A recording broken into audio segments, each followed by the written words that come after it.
Fold, which is good at the end of the day.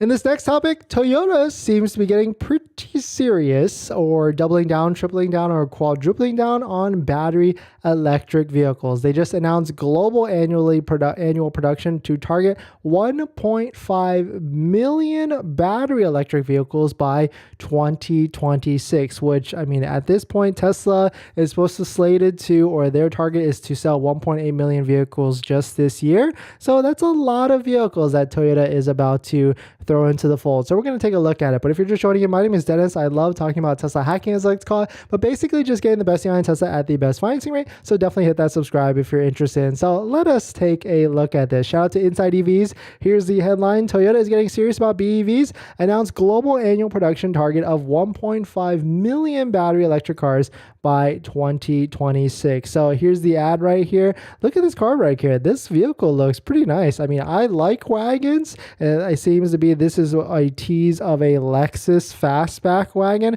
Quote, greater efficiency sets heart racing. Okay. I mean, we do know that electric vehicles are a lot more faster than normal gas vehicles, and of course greater efficiency. Is that a shot against Tesla to see that, you know, Toyota with the mammoth of all the different budgets and everything and funding and money, because Toyota sells what, 8 to 9 million vehicles a year, of course globally across the world, and compared to Tesla's like 1 million or 1.4 million vehicles, you know, they're still a lot smaller. So Toyota could easily, well, we don't know if they could easily do it, but Toyota has these resources, they've got the support to be able to release electric vehicles if they want to at the end of the day. But here's the quote: following the management change that went into effect on April 1st, which saw Koji Sato succeed Akio Toyoda, the Japanese automaker announced is accelerating its battery vehicle offensive. So definitely some interesting stuff. 1.5 million vehicles is a 10-ton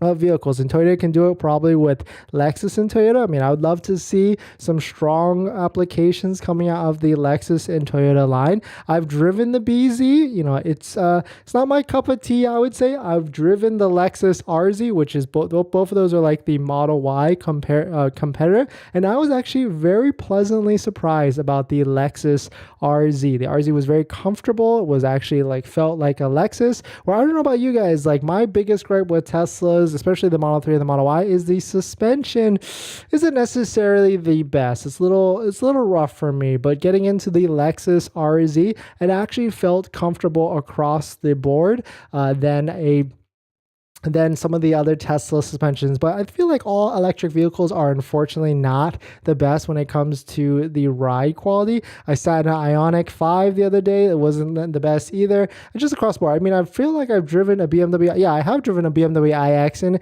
it kind of wasn't either. And it's not necessarily the manufacturer's fault. Electric vehicles, because of the battery, are just a lot more heavier. And so that's why the suspension is just a lot rougher, I guess, at the end of the day. But let me know your thoughts. Would you buy a Lexus or Toyota electric vehicle? And I really want to know, like, a lot of people that have switched to Toyota, like, where did you come from? What did you have before? What did you own? And if you owned a luxury car before, would you go back to a luxury car, as long as, you know, everything was, I guess you can, and it can never be equal, but if like the stats, the range, the charging, and everything was equal, would you actually go back at the end of the day? But definitely some pretty interesting stuff. Let me know what your thoughts are. Toyota and Lexus seem to be getting pretty serious about the battery electric pivot at the end of the day. But we're going to be jumping to the live stream comments. But before we do that, this video is actually sponsored by my Patreon link. Down below in the description is the Patreon link, so definitely check it out if you want to support